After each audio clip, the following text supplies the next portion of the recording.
بسم اللہ الرحمن الرحیم۔ تجارتی سفر۔ گرمیوں کے شروع میں تجارتی سفر شام کی طرف نکلتے تھے۔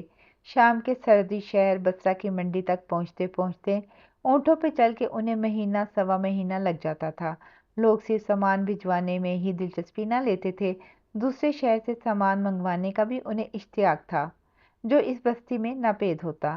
ہر کوئی جو سامان جو بھیجتا یا منگوانے میں دلچسپی رکھتا، اس قافلے میں ایسے شخص کی تلاش ہوتی جو ایماندار ہو، امانتوں کا رکھوالا ہو، الامین ہو، سچا ہو، جھوٹ نہ بولتا ہو، پورا تولتا ہو، ملاوٹ نہ کرتا ہو، بد نیت نہ ہو، چاقو چوبند ہو، تلخ کلام نہ ہو، شیریں زبان ہو، خوش گفتار ہو، ایسا شخص جو ان کے مال اسباب کی خرید و فروخت میں ان سے دھوکہ نہ کرے، اپنے اچھے اخلاق کی بدولت ان کے اسباب کو بہتر دام میں بیچے، زیادہ نفع کمائے۔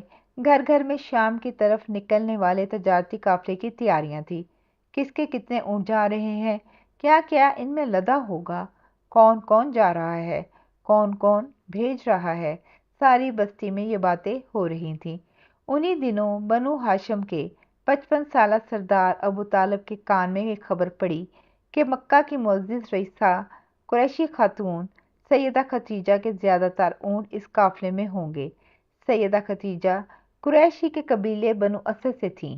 اس لحاظ سے سیدہ خدیجہ اور ابو طالب دونوں کے پردادا آپس میں بھائی اور قریش معروف بزرگ قصی کے بیٹے تھے۔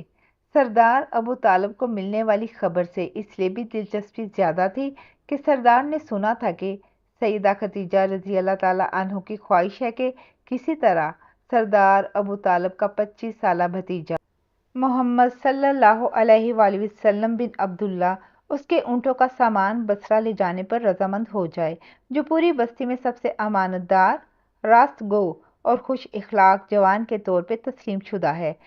بستی میں لوگ انہیں ان کے نام کی بجائے امین اور صادق کے لقب سے بلاتے تھے۔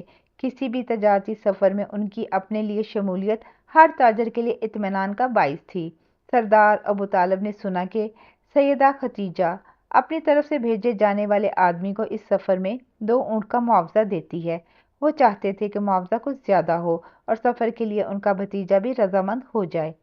اگرچہ دل ہی دل میں اپنے بھتیجے کے لیے بصرہ کی طرف کے سفر سے وہ ہچکچاتے بھی تھے، کیونکہ انہیں 13 سال پہلے بصرہ کے راہ بحیرہ کی کہی باتیں یاد تھیں، لیکن گھریلو معاملات کی سلاست روی اور اپنے بھتیجے کے اچھے خوشحال مستقبل کے لیے انہیں وسائل کی بھی ضرورت تھی۔ انہوں نے پہلے تو اپنے بھتیجے سے بات کی، انہیں سفر کے لیے آمادہ پایا تو سیدہ خدیجہ کی طرف گئے۔ سیدہ خدیجہ نے بہت تپاک اور احترام سے 55 سالہ دراز قد خوش خصال باوقار سردار کا استقبال کیا اور بتایا کہ وہ خواہش مند ہے کہ سردار کا کفیل جوان بھتیجا اس کے سامان سے لدے اونٹ مزاربت پہ بصرہ لے جائے۔ سردار نے حامی بھر لی اور زیر لب بولا، معاوضے میں 2 اونٹوں کا سنا ہے، میرے بھتیجے امین کے لیے یہ معاوضہ زیادہ ہونا چاہیے۔ سیدہ خدیجہ سردار کی بات سن کے مسکرائیں اور بولیں، سردار آپ کسی کے لیے بھی حکم کرتے تو میں معاوضہ بڑھا دیتی، یہ تو آپ اس بستی کی شان الامین کے لیے فرما رہے ہیں، ان کا معاوضہ دوسروں سے دگنا ہوگا، بس آپ انہیں راضی کر لیں۔ سردار خوش ہوا، بولے وہ راضی ہیں۔ سیدہ کے چہرے پہ خوشیاں امڈ آئیں۔ انہوں نے اپنا ایک خاص غلام میسرہ طلب کیا اور سردار کی خدمت میں اسے پیش کرتے ہوئے بولی، سردار سفر میں یہ آپ کے بھتیجے کا خدمتگار ہوگا، ان کا ہر حکم مانے گا، ان کے لیے ہر طرح کی آسانی کرے گا۔ سردار ابو طالب خوش ہوئے، دعا دے کر چلے آئے۔ قافلہ تیار ہو گیا اور بصرہ روانہ ہو گیا۔ سیدہ کا غلام میسرہ، جسے سید البشر الامین صلی اللہ علیہ وآلہ وسلم کی رفاقت میں گزرے سفر میں قدرت کی طرف سے اس کے لیے قدم قدم پہ کیسی رحمتیں نازل ہو رہی ہیں۔